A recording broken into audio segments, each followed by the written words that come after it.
céu e elas refletiam como metal. Tá bom, você foi na área 51, mas não é assim, tipo, eu não posso ir lá na área 51. Nesse teu treinamento aí que tu fez pra chegar, tá na lista, tudo mais, pra poder se candidatar, tu teve que se envolver com a NASA, tu teve que se envolver com a área 51, com algum bagulho assim, Da cara? área 51, né?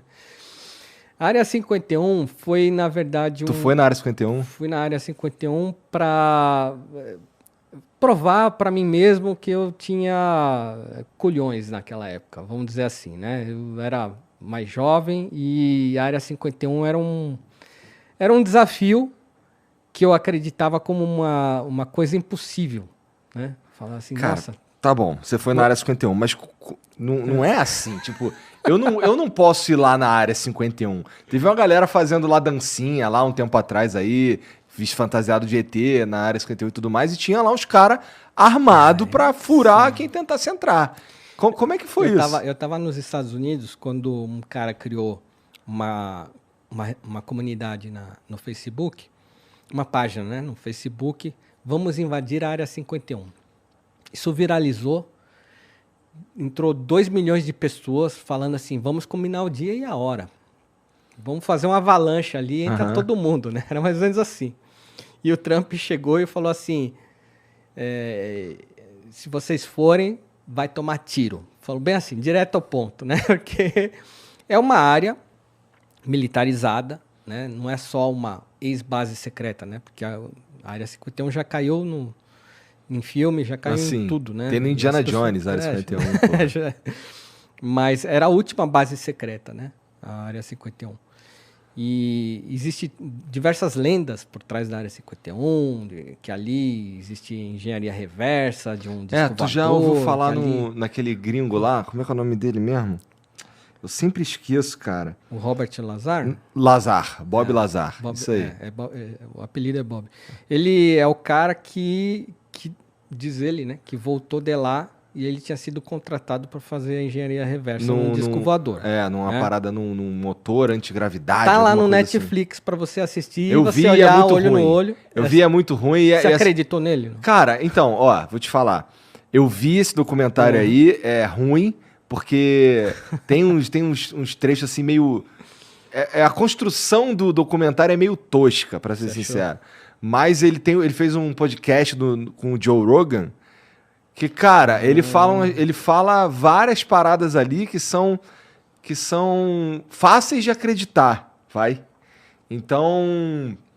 ele desenha a nave espacial ali, né? Não tô dizendo que eu acredito, mas eu também não tô dizendo que eu não acredito. O que você pensa? Bom, eu já falei que eu acredito em vida fora da Terra. Sim. E que eu não acredito pouco, eu acredito muito. E que tenha muita vida. Agora, até aí acreditar que alguém chegou aqui, numa nave espacial, num disco voador, aí eu já tenho ressalvas. Ele falou que tem uma porrada de nave lá. Então, aí já é um pouco mais delicado, porque aí eu precisaria de outros tipos de provas, né? Eu sou um feliz proprietário de, numa dessas andanças colhendo materiais históricos, caiu na minha mão uma relíquia. Você não vai acreditar, mas vai ficar para um outro podcast que você me chamar, porque eu tenho esse material. Eu estava na Hungria e ali eu encontrei um antiquário. Você lembra aquele filme dos Gremlins? Lembro. Você lembra o antiquário que tinha no início do filme, onde encontraram o Gizmo, né, que é o Gremlin lá? Então, eu entrei num lugar bem louco, que nem aquele ali. Aí tinha o velhinho e ele só falava húngaro. E o húngaro, você sabe que é uma língua que dizem que uma raça alienígena chegou, ensinou húngaro e foi embora. Eu não sei nem como soa húngaro. Porque ela não tem nenhuma irmã com nenhuma língua conhecida. Ela não... Ninguém descobriu ainda. Realmente é uma das línguas mais difíceis de se falar. E ela não se liga ao germânico, nem ao latim, nem ao cirílico, enfim, é uma coisa assim. O húngaro realmente é único, né? Imagina eu me comunicando com o húngaro. Né? Não tinha, é jogo de mímica ali, né? E eu queria falar, Brasil, coisa antiga, tem aí coisa muito antiga. Procurando coisa de Santos Dumont. Não, tava procurando qualquer coisa ali que remetesse em português, algum material. Tinha muito livro, assim, nas estantes e tal. Tá. Tinha uns livros lá que eu acho que era de Copérnico ali. E o que tu tava fazendo lá, cara? Cara, ali eu tava fazendo... Olha só que interessante. Quando eu tinha 10 anos de idade, eu li um livro, a minha professora pediu para eu ler um livro húngaro, chama Meninos da Rua Paulo. Então o autor é um autor famoso lá na Hungria, tá? É tipo um Machado de Assis lá na Hungria, chama Ferenc Molnár. E aí eu estava viajando pela Europa e aí surgiu essa possibilidade de passar na Hungria. Então eu falei assim, cara, eu lembro o nome das ruas lá que estavam lá no livro, eu vou lá para saber se existiu mesmo aquela história naquele lugar.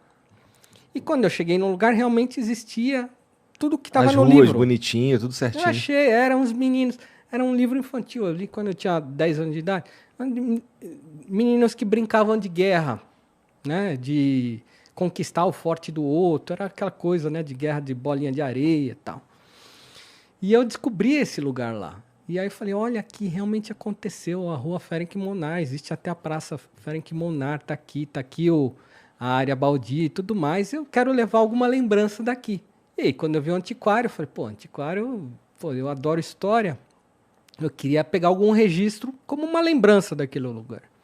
E quando eu entrei nessa loja, foi interessante, porque você tenta se comunicar em inglês, eles não entendem. Brasil, já ouvi isso alguma vez na minha vida, né? Tá.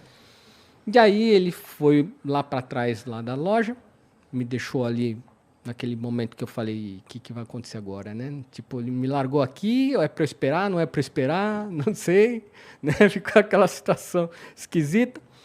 E aí ele trouxe uma pastinha, se vê que era uma coisa antiga. A pastinha já era um negócio que parecia do século XV, assim, né? Toda rebuscada, com chavinhas, assim, e tudo mais. E ele falou assim, Brasil, e pôs na minha mão. E aí, eu abri a pastinha, dentro tinha um folhetinho que era um jornal de Portugal impresso para o rei Dom João.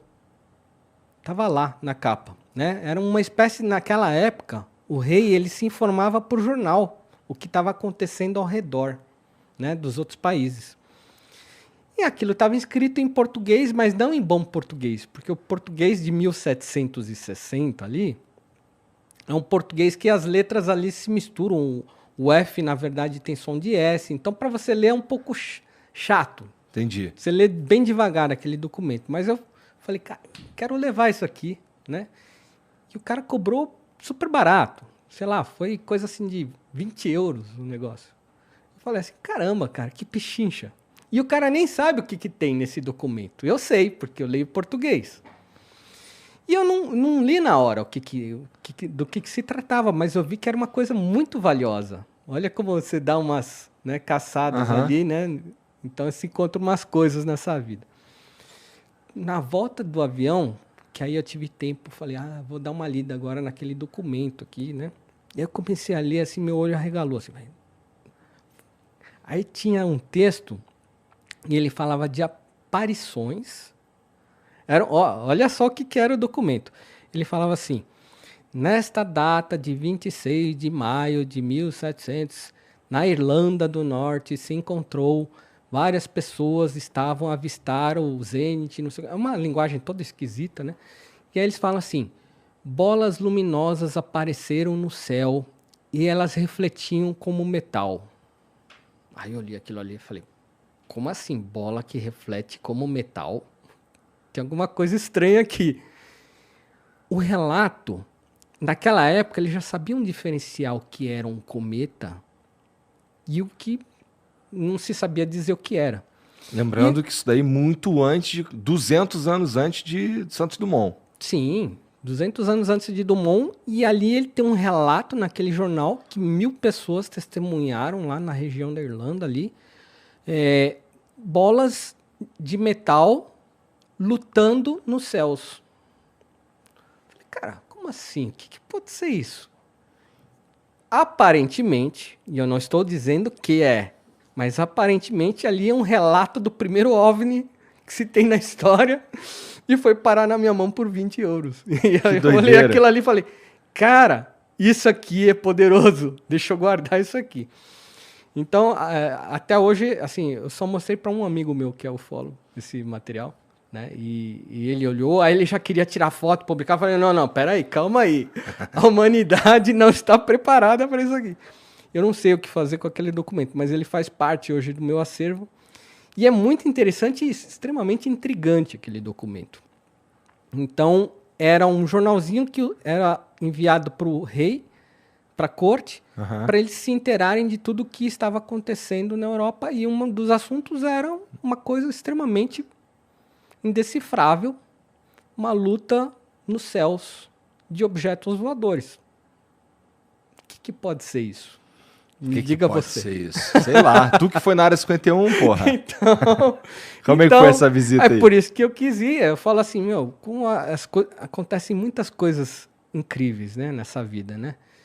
Vou lá, vamos ver o que acontece, né? E, obviamente, não foi uma viagem assim... eu sei que existe um perigo para ir na área 51, de fato. É uma região militarizada. Ele não aparece em qualquer mapa assim, ó, faça esse caminho e chegue na área 51. Então, eu encontrei em Roswell um cara. Esse cara, ele tinha escrito um livro sobre que ele tinha conseguido chegar na área 51. E ele dava as coordenadas para chegar na área 51. Então, nessa época, foi em 2014, eu falei de Roswell, eu peguei um carro e fui até Nevada. Atravessei os Estados Unidos porque eu falei assim, eu vou aproveitar isso aqui, porque até então eu nunca tinha visto nenhum material, nenhuma literatura sobre como chegar à área 51. E eu fiquei extremamente intrigado com aquilo. Eu falei, pô, o cara falou que teve lá. Se ele chegou, dá para chegar, né? E aí foi uma viagem assim que você pega a highway lá, né? E é deserto, é aquela reta que você vê o começo e você não vê o fim, né? E deserto de um lado, deserto do outro. E quanto tempo durou essa viagem aí? Cara, de Roswell para lá foram uns 3 dias aí, porque fui parando em vários lugares. Mas aí eu parei em Las Vegas, que é o lugar mais próximo dessa região onde está o condado de Rachel, que é a cidade mais próxima da área 51. Que é interessante, né? Porque assim, a área mais próxima da área 51 é um lugar onde vai turista pra caralho. É verdade. Não, então. E aí eles não recomendam que você vá de jeito nenhum à área 51. Qualquer pessoa que você perguntar, olha, tem algum mapa para levar a área 51? O americano, ele te olha com uma cara de tipo, você não vai fazer isso, cara. Né? Ele te olha assim assustado. Tipo assim, não faça isso. Eles matam as pessoas. Eles atiram e depois perguntam o nome, né? Então você fala assim, meu, será que eu perguntei para um louco ou é para valer isso aí? Mesmo? Né? Então a gente lê muitas histórias e a gente não sabe o que acreditar. Mas eu estava pré-determinado a ir à área 51. E aí eu tenho no meu site, depois entra lá, só digita Palhares, área 51, você vai cair lá no meu blog que eu conto certinho o caminho para chegar lá. Também já abri porta aí para alguns brasileiros aí. Mas não vá, você vai tomar tiro. Não conheço ninguém que foi. Que eu saiba, eu fui o único, mas eu dei lá todo o caminho das pedras. E aí, você chega nessa cidade que se chama Rachel, que é uma cidade assim que tem 20 trailers. Essa é a cidade. Tipo, todo mundo mora no trailer no deserto. Aí você chega lá e, bom, onde é que se come aqui, né? Bom, tem uma lanchonete lá, que é o Alien Inn, o nome da lanchonete. Olha só, né? E só tem gente pirada lá dentro, né? Você olha, sabe quando você abre a porta, assim, do negócio do estabelecimento faz... Ah, que legal. E aí todo mundo, de repente, olha pra você. Você só escuta do pescoço, assim, todo mundo olhando. O forasteiro ali na frente da porta, ali, parado. Opa, né? Tô entrando. E realmente muita gente esquisita, né? O pessoal, né? Bicho, uns estilos assim, sabe ZZ Top? Aqueles Sei. ZZ Top? Parece que tem um monte de ZZ Top ali. Todo mundo de óculos escuros, redondinho. A barba até lá no joelho, né? os caras grandões e tal. E aí todo mundo te encarando assim, e aí você anda, faz aquele barulho no chão de madeira, né? Que nem você tá entrando no faroeste ali. Eu falei, caraca, meu, a gente quer entrar pianinho, mas não tem jeito nessa cidade. Tu foi lá comer ou tu foi lá pegar informação? Fui pegar informação. E aí, obviamente, eu precisei comer, né? A gente tem que comer, e aí, naquele momento ali no boteco, dá a notinha e já aproveita e pede a informação, né? Eu falo, ó, aqui tá perto, né? É mais ou menos assim, né? Falou, está. Eu falo, como é que eu faço para chegar lá? Porque a coordenada caiu aqui, né? Ela falou, ó, você volta da estrada que você veio. Quando você vê uma placa de pare, aquela placa, você esqueça aquela placa. Você pega o teu carro, contorne a placa e entra no meio do deserto. E vai reto. Eu falei, mas não tem estrada? Ela falou, não tem estrada. Vai. E aí eu fiquei assim, pô, será que isso aí é uma pegadinha, né? Porque se eu entrar ali no meio do nada, acontecer qualquer coisa comigo ali, eu tô frito. Sim. Não tem... Vou encontrar minha carcaça... Muito tempo depois. Daqui a 200 anos, né? Tipo, o cara que tentou chegar na área 51. E eu falei, pô, já atravessei praticamente os Estados Unidos inteiro para chegar aqui agora. Não é a falta de uma estrada que vai me impedir. Foi mais ou menos por aí. E aí eu peguei o carro e fui indo. E é interessante que aí você entra numa estrada de granito ali, que é na verdade não é um granito, é uma poeira muito fina. Eu até falo no meu site, né, que essa poeira, ela levanta de tal maneira que qualquer cara que está ali na base dormindo, ele enxerga você chegando lá longe. De 500 km de distância, ele vê que tem alguém chegando ali. E tu chegou na base. Aí eu vi, eu falei, meu, isso aqui não vai dar certo. Vão me dar tiro de longeão. Os vídeos que eu vi no YouTube, as pessoas são sempre paradas no meio desse caminho. A pessoa tá lá no meio do caminho, chega o guarda, chega os caras, fala, o que você tá fazendo aqui? Volta, né? Tem placas que lá tá explicitamente escrito danger, né? É perigoso, não ultrapasse, e você fica assim, meu, o que eu tô fazendo, né? Tu correu o risco de ser preso, alguma coisa assim? O risco era corte marcial, então o juiz determina qual é a sua pena, e $5 mil de multa. E como eu já estava naquele momento em que eu já estava tão predestinado, eu vou fazer isso e acabou, né? Não tem mais volta agora, onde eu já cheguei, eu segui em frente e eu escolhi fazer isso durante o ano novo, que, no meu entender, era um momento adequado. Né? Por razão nenhuma. Se o pessoal mamou ali, é o momento de eu chegar perto e tá todo mundo na manguaça ali. Então foi no 1º de janeiro, de manhã, que eu resolvi fazer essa aventura. E eu consegui chegar até essa grade que delimita, assim, ó, aqui é a entrada e daqui não passa, e ali eu E o que tem lá dentro? Um monte de prédio? Um prédio, eu quero dizer, um monte de dessa construção? Guarita, você tem ainda alguns quilômetros a percorrer. Ali é a guarita que o cara vai saber quem você é. Provavelmente os cactos com câmeras lá já viram minha placa, já fotografaram, já descobriram meu passaporte. Minha vida já estava ali, de alguma forma. Mas eu cheguei e não tinha ninguém na guarita. Então eu consegui fazer o meu momento ali de tirar algumas fotos ali, dar aquela minha turistada na região. Baixei um vídeo no YouTube e saí pianinho também, do mesmo jeito que eu cheguei. Então consegui chegar tu acabou não sofrendo sanção nenhuma. Nenhuma. Peguei uma pedrinha também de lembrança, essa pedrinha da porta da área 51. Fui, cheguei no hotel, aí aconteceu uma coisa esquisita. Quando eu estava no hotel, já renderizou meu vídeo lá no YouTube. Aí eu vou abrir meu micro, né, pra ver se ficou tudo certinho. Aí o meu Outlook começou a entrar mensagem assim, que nem máquina caça-níquel. Começou a girar os números assim, eu falei, caramba, me hackearam. Aconteceu alguma porcaria aqui que eu não sei qual é. Que assim, ficou louco o meu Outlook. Quando eu vi, era o quê?